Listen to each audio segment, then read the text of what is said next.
Well, everyone, welcome back to our second minisode dedicated to our celebrity cage fight. We had a whirlwind of wins and losses last time we did this.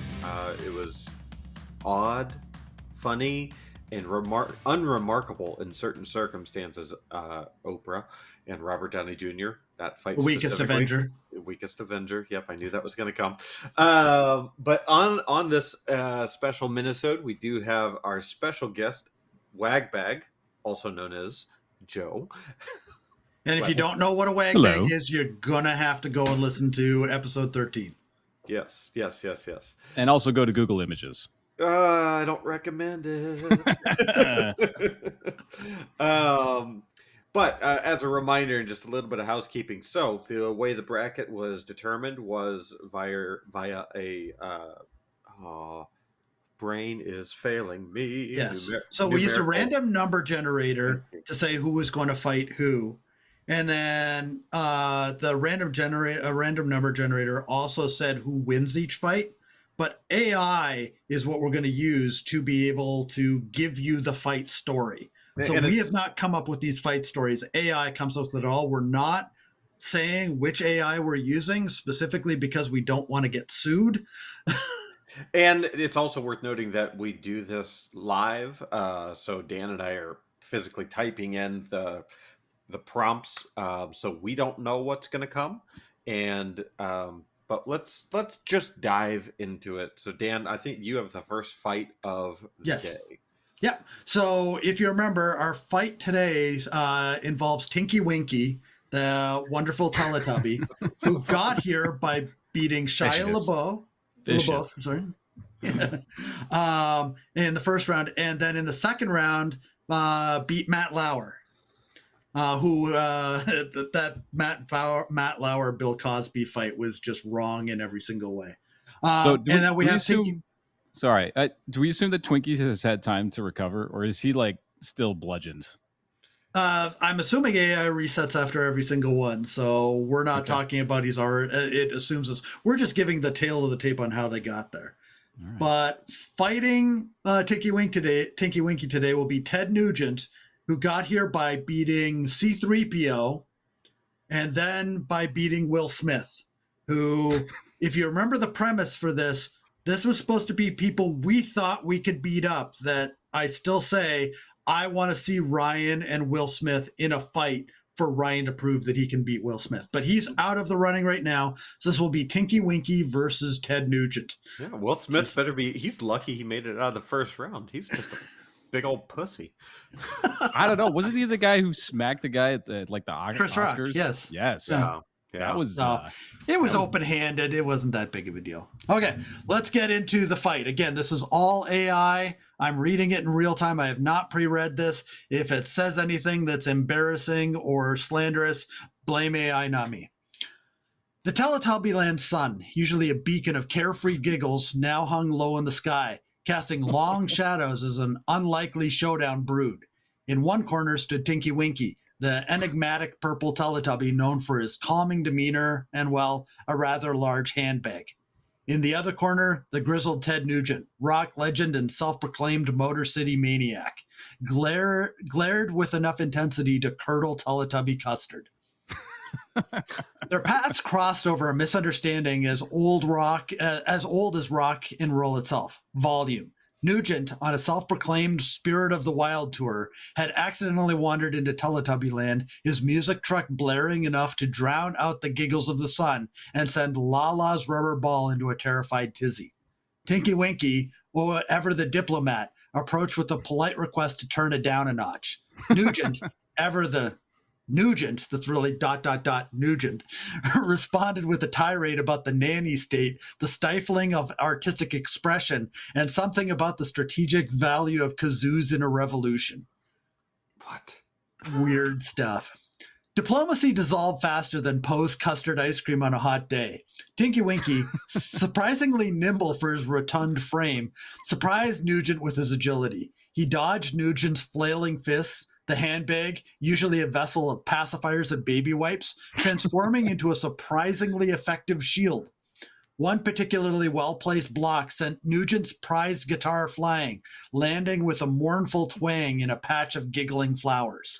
We're only halfway through this. AI is having fun with this. Wow. Like Yes. Nugent, used to overpowering roadies and overzealous fans, found himself flustered by Tinky Winky's unorthodox fighting style. The Teletubbies' soft purple bodies seemed to absorb blows that would have winded a lesser opponent, while his surprisingly strong legs delivered well-placed kicks that sent Nugent hopping mad and slightly off key. Okay.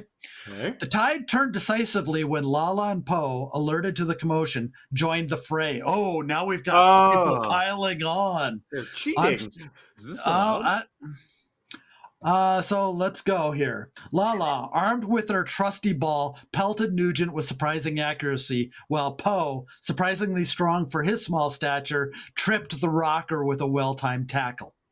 Defeated and dusted with Teletubby Custard, a casualty of the battle, Nugent retreated, his music truck sputtering away into the distance. Nugent left with his tail between his legs. You hear that? The Teletubby Land sun, now free from the sonic assault, resumed its cheerful glow. There is more. It kept going here. Is this a prologue? News of the Teletubby triumph spread like wildfire, though, thanks to Lala's enthusiastic ball kicking, the actual fire was quickly extinguished. What? Their victory was a testament to the power of collective action, the importance of respecting your neighbor's eardrums, and the fact that even the gentlest of souls can pack a punch when their custard is threatened. As for Ted Nugent, he sheepishly admitted defeat, claiming he'd learned a valuable lesson about the dangers of underestimating the quiet Teletubbies and the strategic value of, well, maybe not kazoos after all. And so, the legend of Tinky Winky, the Teletubby who fought and won against a rock legend, was born. A reminder that sometimes the biggest heroes come from the smallest packages, and even the most peaceful souls can rock out when necessary, although perhaps with a slightly different kind of guitar solo. There was a "that's what she said" right in the end there. And Yeah. Yes, you got it. Yeah. Yeah. I missed it. I see it now. I missed it. But... Something smallest packages. Yes. That was the longest one ever. Yeah, and I said in my prompt that I wanted a short version of this, and it still gave me a long one. And it's amazing that it had Ted Nugent sheepishly driving away with his truck barely working, running away from the fight. The metrosexual madman. Yeah, no, see, it went with Motor City Maniac, which he's supposed to be the Motor City Madman. I'm not sure where it came up with Maniac in that one. Interesting. Yeah. From the last time we had our little death match, and I was just misconstruing his name on purpose because I don't like him. Yeah. But so if anybody didn't catch all that, Tinky Winky advances to the next round. I liked the description at some point in there of like his Tinky's soft something body, which reminded me of my favorite Cards Against Humanity card, Rush Limbaugh's soft shitty body. That's amazing. Oh, it's a great card. Yeah. Yeah, but you get coat hanger abortions, you win. That's the end of it. You win every single time. That or kids with ass cancer. Oh, I don't think I've seen that. Yes. Oh, that's good. I tried on Facebook to respond to somebody. They said it would be they're doing a thing about the lines that they put on roads would be really good if they made them iridescent so that they shone at night. And I said something to the effect of, yeah, but it would definitely give a bunch of kids ass cancer. And they did not like me after that. They did not realize where that came from. Oh my God, that's amazing. Okay, so Tinky Winky moves on. Ryan. Yeah, so mine is not as long. I can physically see that. But I have Mel Gibson versus Howard Wolowitz. Now, as a reminder, Mel Gibson got here by pummeling Justin Bieber. And then last week, beating up 6ix9ine. And then Howard Wolowitz, how did he get here? Oh, Larry the Cable Guy in the first week. Then the Olsen twins most recently. So I think we should explain here again, just so people are aware. We picked these celebrities based off of who we thought we could beat up, and we were petty as fuck. So just be aware, that's how some of these things came out. These were people that we just wanted to see get beaten up. Fair. Yeah. Yes. Yeah. Like Will Smith. Yes. But so Mel Gibson versus Howard Wolowitz. Mel Gibson, looking like a deranged koala on tequila, stumbled onto the Big Bang Theory set, ready to rumble with Howard Wolowitz, the Sheldon-approved king of nerdgasms. So we're back to the tequila again. It's not going to give up on the tequila. No, they're really dead set on making sure that we talk about Mel Gibson and tequila. The fight was a glorious mess. Mel Gibson swung a script like a drunken knight's flagpole, spewing Shakespearean insults, mostly incoherent mumbles because of tequila, while Howard, armed with a spork and a robotic spider, cackled like a hyena who'd inhaled helium. Howard, dodging coffee mugs and staples like a greased weasel, unleashed a torrent of Star Wars trivia and insults about Mel Gibson's receding hairline. Now we're back to this again. The coup de grace, Gibson tripping over Sheldon's pet rock again, face planted into a tub of craft supplies, emerging as a glitter-bombed, feather-haired monstrosity. The audience, a mix of terrified extras and Sheldon, erupted with laughter. Howard, perched on a stepladder, spork held high, declared himself the champion of nerds and dignity. Gibson, defeated and looking like a rejected Christmas ornament, mumbled something about space lasers, tequila, koalas, and stormed off. From that day on, Howard became the undisputed king of geeks, the nerd who vanquished the Mad Max wannabe with a spork and a well-timed trip. And Gibson, well, let's just say he learned that even the most rage-fueled actor can't withstand the power of a spork, a misplaced rock, and a whole lot of glitter. I did get a lesson. Shit. It was weaved in there. Lesson, don't mess with nerds, especially when they have sporks and know where to find craft supplies. And maybe stick to acting Shakespeare next time, Mel. Just not the angry bits or the pantsless ones. Wait, was that in there at the end? Yeah. Oh, that's deep. So anyway, Mel Gibson lost his shit, his via tequila, koalas, and a receding hairline, and pantsless. So what you're saying is next week we don't have to listen to stories about Mel Gibson drinking tequila and being an asshole. I like the AI really loves making him a drunken buffoon on tequila. Yeah. And it really just, Howard Wolowitz, it doesn't seem to know what to do with him. I mean, it brought up craft supplies and turning Mel into a Christmas tree ornament and stuff like that. It's really interesting where it went with the Howard Wolowitz side. Yeah. I mean, they constantly refer back to the Star Wars thing. Yeah. So, okay, are we ready for the next fight? I think so. Okay.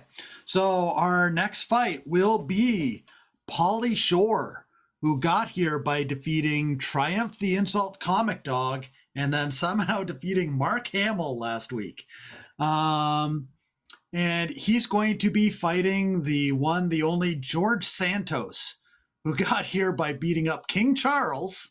And then I believe the next one he fought was Wee Man, if I remember. Yeah, that was right, because we had all of the short jokes over and over and over. Oh my God. It was like literally just saying like midget, and it was bad. Like AI gave no chill. Yeah. It was not politically correct. We remind you, the AI was not politically correct. We were just reading what AI said. So all of that hate mail was not meant for us. Okay, so let's get into it. We have George Santos versus Pauly Shore.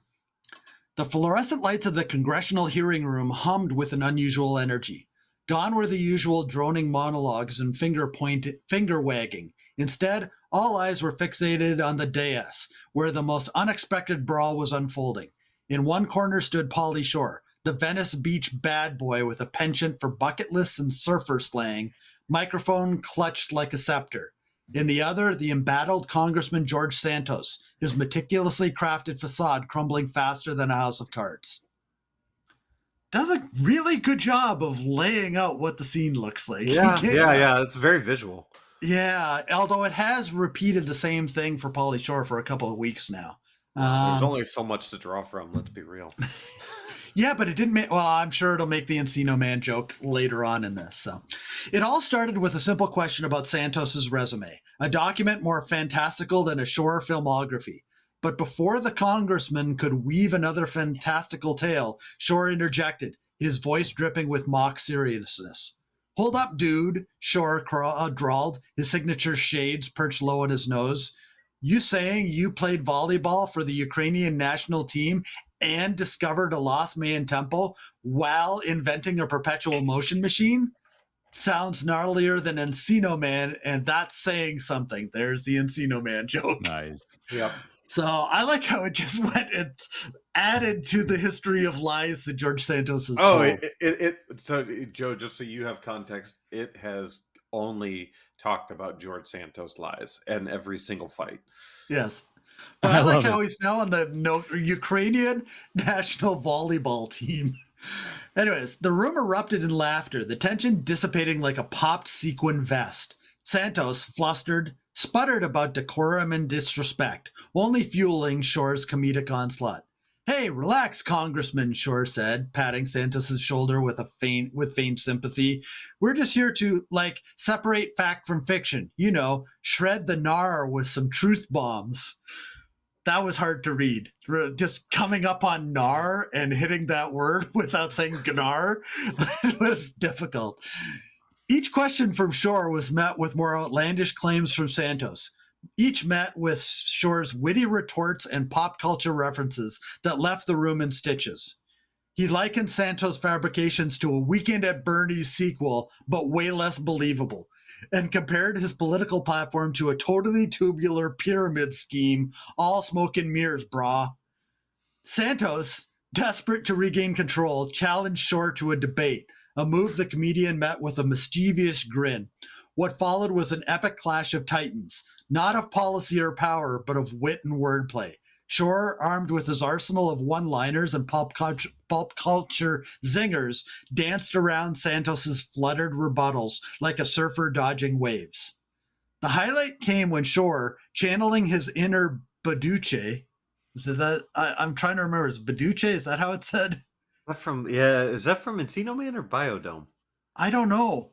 But we've come across that word twice now, and I don't remember how exactly he says it.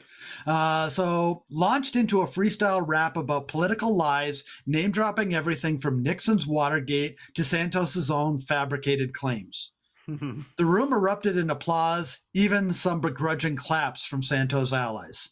Defeated and deflated, Santos conceded defeat, slinking away with his tail between his legs. Shore, basking in the glow of victory, soaked in the cheers.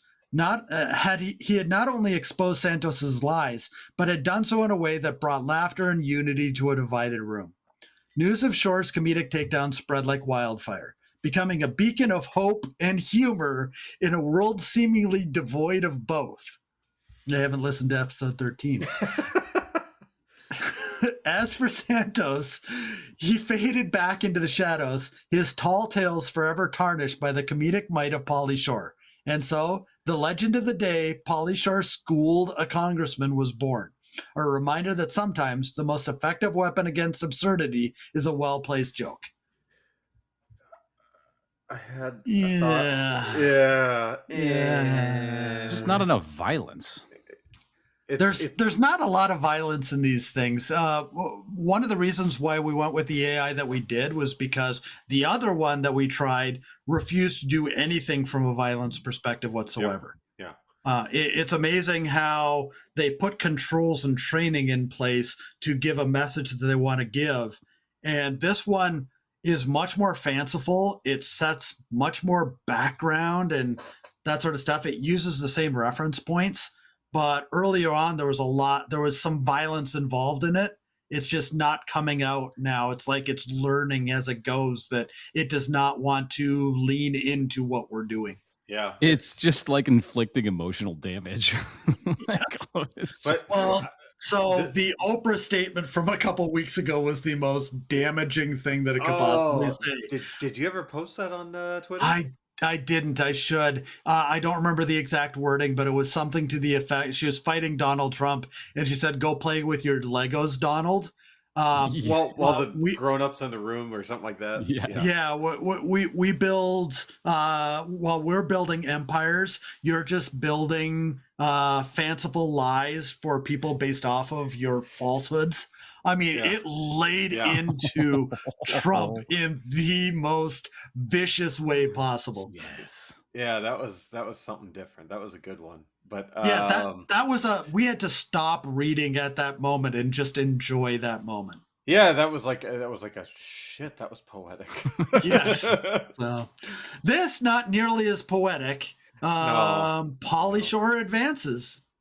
Oh, the weasel keeps weaseling, I guess. He does what he does. Yep. I mean, there was an entire movie called Pauly Shore is Dead. Maybe this will be the end of him finally. That's a deep Pauly Shore reference. I didn't know that. I didn't know that either. Yes. I've seen him hanging out with the guy from the 90 Day Fiancé that doesn't have a neck.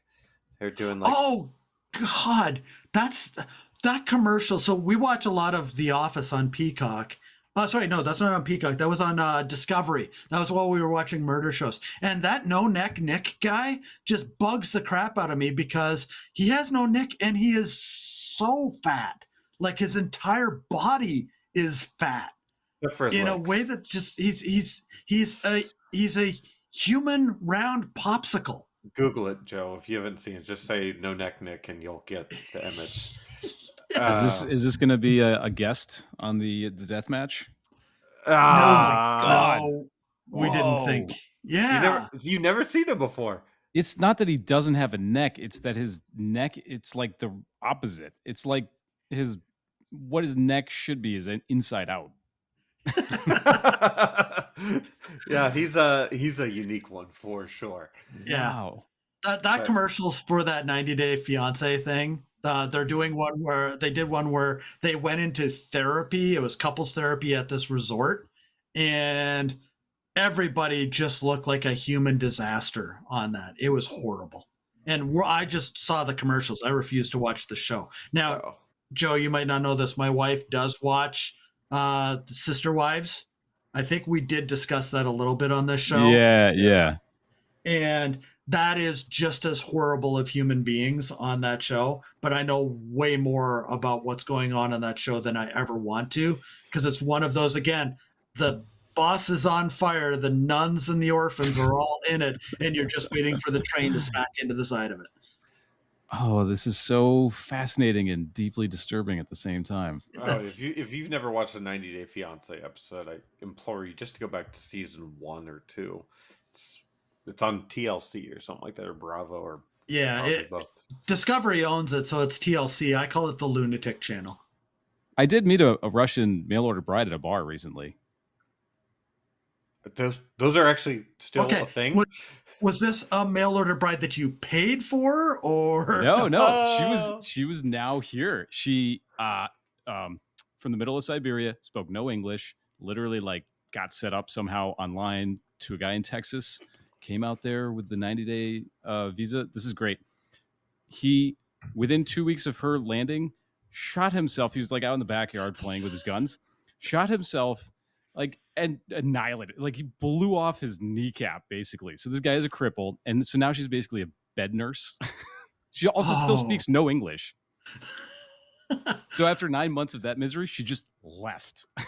And like somehow fast forward is now has citizenship. Fuck, that's amazing. Okay.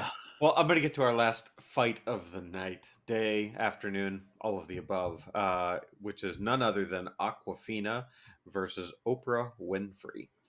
And it's important to note Aquafina got here by way of beating Kanye West and Samuel L. Jackson. Oprah got here by way of beating Donald Trump and Robert Downey Jr. The weakest Avenger. Every time. Yeah, All every right. time. So I'll kick into this one. It's a long one, and I asked it to be short, but AI has no chill.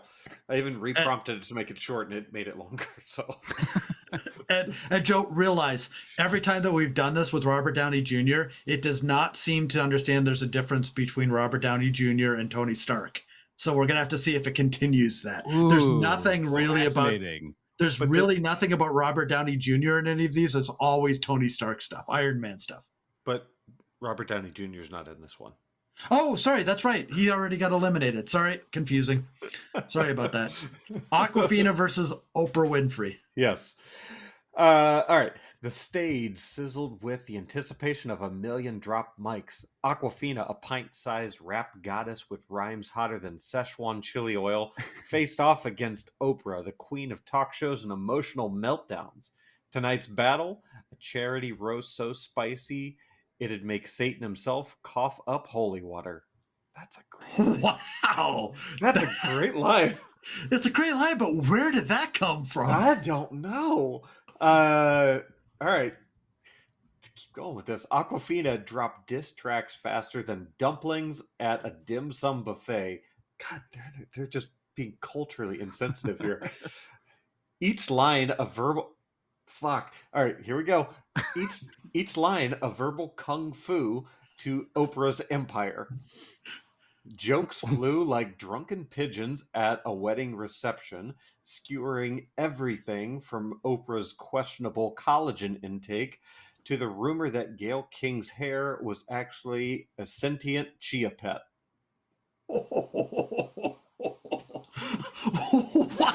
Wow. That's... AI decided to go all in on this one. Okay, so the audience, a mix of A-listers clutching their pearls, confused tourists, and Asians.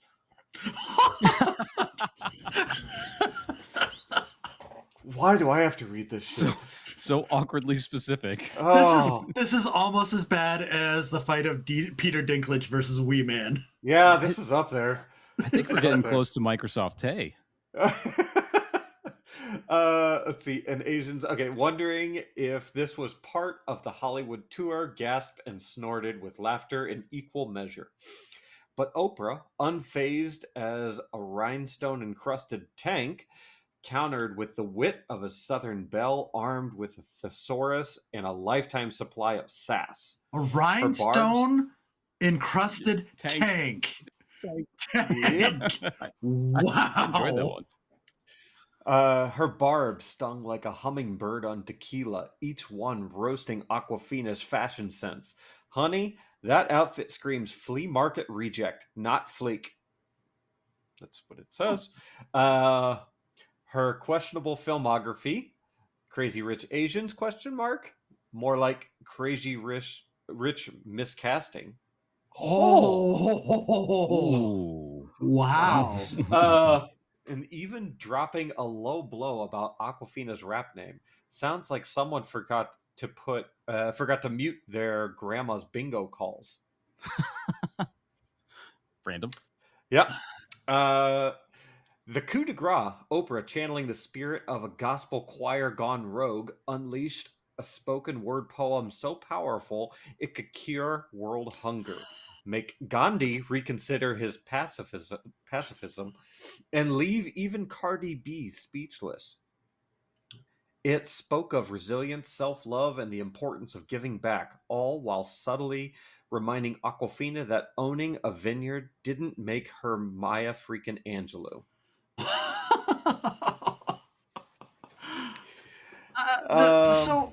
I've noticed a trend here in this one. In these ones, we're getting more references outside of the realm of the individual person themselves.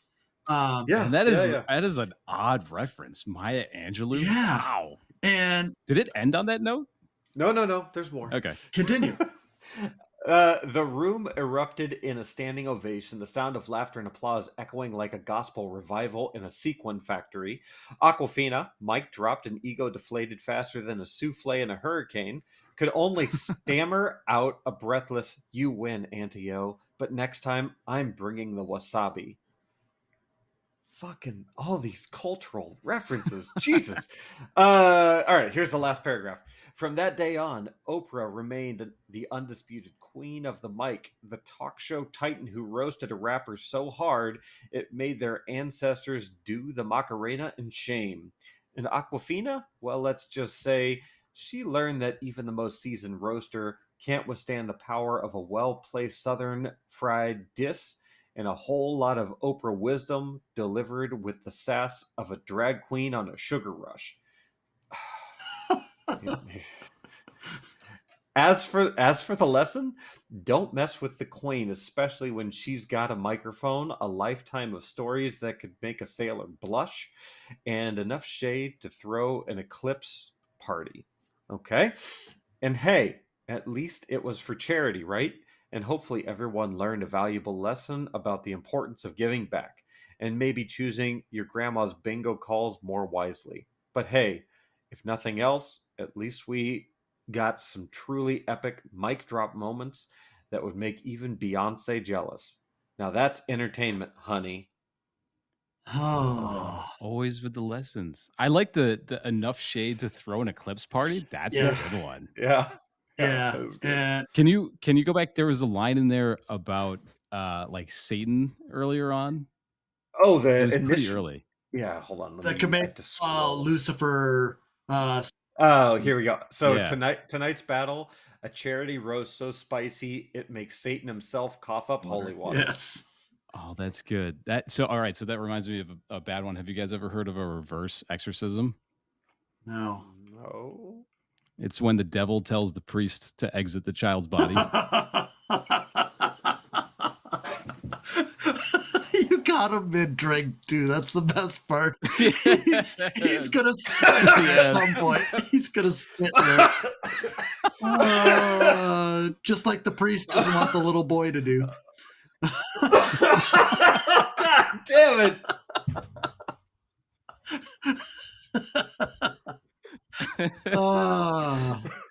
Well. Wow. And on that note. Oh my gosh. Oh shit. Okay. So while Ryan is trying to get air back into his body, Oprah Winfrey wins. So yes, thank you. To review for today, Tinky Winky takes out Ted Nugent. Howard Wolowitz takes out Mel Gibson. Pauly Shore takes out George Santos, and Oprah Winfrey eliminates Aquafina. Brian just cannot get his air back into him. So I'm back. It's just like I shouldn't have taken a drink. That fucked me up so bad. Oh my god, a reverse exorcism. I'm never gonna forget that. This was minisode 2 of Celebrity Cage Match. Next week we will do both round 3 and the finale. It's just there's not enough left to justify having multiple episodes after this, so we'll do it all in minisode 3. That will come out next Thursday. And please, if you're checking your scorecards, you should have left Tinky Winky, Howard Wolowitz, Pauly Shore, and Oprah Winfrey. The dumbest fucking thing we've done. So goddamn stupid. Yes, but remember, we also have our idea for the next thing that we're going to do on this. Do we want to give a little bit of a hint on this? I think we should. Yeah, we could drop a little hint. It's a little bit of a riff on a lovely Netflix show, Squid Game. Anyone? But well, I think that's enough tease. Yeah, we'll pick a new set of celebrities that we think we can beat up, petty as we want to be as normal, and we will Squid Game the fuck out of this. I don't think that phrase has ever been said. to Yeah, him but I now. hadn't heard I- reverse exorcism before this too, and I'm never gonna forget that. Yeah. That's. Oh, You're welcome. I have so many people I want to tell that to. Your dad? Wow.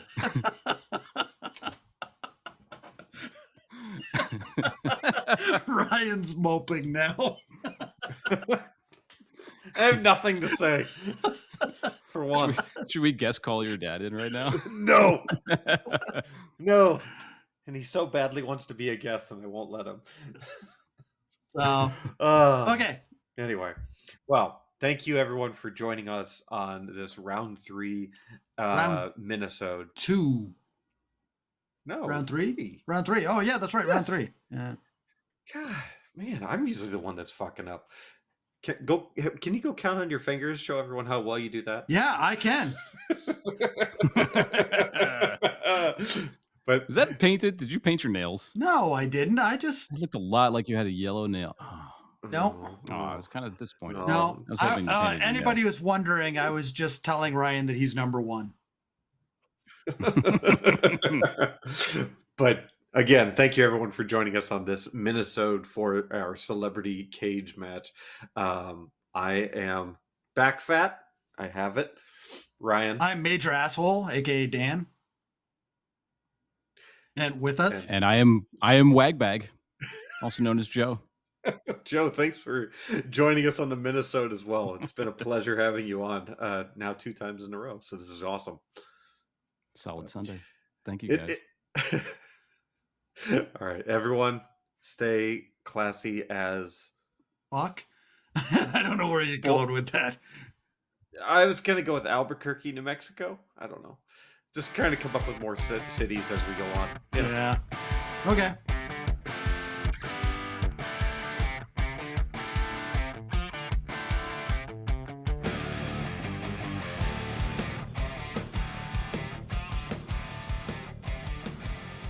That ended weird. Yeah, I mean. Well, you said stay classy as, and all I could think of was fuck. I couldn't think where else you could go with that. I couldn't think of anything yeah, I was trying my best. Is that a shout out to Anchorman? Stay sexy, don't get murdered. Stay sexy, don't get murdered. Oh, yeah, it should have been. Damn, I guess I was kind of intertwining Anchorman and that into one.